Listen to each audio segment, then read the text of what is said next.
సాయిబాబా దేవుడా కాదా అని చెప్పేసి సోషల్ మీడియాలో అనేక డిబేట్లు అయితే గనక జరిగాయి. మనందరికీ తెలుసు. మొట్టమొదటి డిబేట్ చూసుకున్నట్లయితే గనక ఒక 5-6 సంవత్సరాల క్రితం టీవీ9లో గోవిందానంద స్వామిని అయితే గనక ఆయన సాయిబాబా దేవుడు కాదు అని చెప్పేసి అప్పట్లో చాలా వైరల్ అయింది ఆ డిబేట్ అయితే గనక.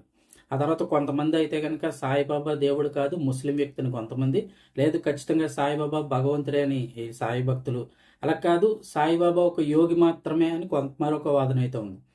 అయినప్పటికీ కూడా చాలామంది హిందువులు ఏంటంటే సాయిబాబా మీరు పూజించినప్పటికీ కూడా ఆయనకు పాదాల వద్ద శివలింగాలను కానీ ఇలాగ మన అమ్మవారి మూర్తులను కానీ ఇలా ఎందుకు పెడుతున్నారని చాలామంది ఇలా కూడా వాదించారు.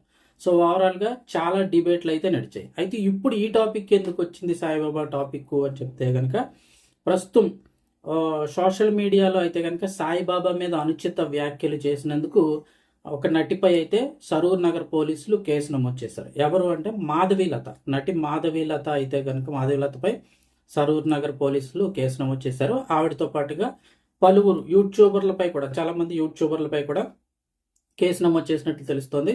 ప్రజల యొక్క భావోద్వేగాలను రెచ్చగొడుతున్నారని వారి మీద ఫిర్యాదు అయితే అందినట్లుగా సరూర్ నగర్ పోలీసులు తెలుపుతున్నారు.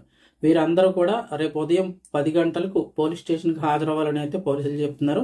సో ఎవరైనా సోషల్ మీడియా వేదికగా అనుచిత వ్యాఖ్యలు లేదా రెచ్చగొట్టే పోస్టులు, ఇలా ప్రజల భావోద్వేగాలు ఆడుకునే పోస్టులు కనుక పెట్టినట్లయితే ఖచ్చితంగా కఠిన చర్యలు తీసుకుంటామని పోలీసులు అయితే హెచ్చరిస్తున్నారు. నటి మాధవీలతతో పాటు పలువురు యూట్యూబర్లకు కూడా ఈ కేసు అయితే నమోదైందని అయితే చెప్తున్నారు. రేపు 10 గంటలకే పోలీస్ స్టేషన్కి అయితే హాజరు కావాలని చెప్పారు. సో దాని తర్వాత ఏం జరుగుతుంది అనేది అయితే చూడాల్సి ఉంది.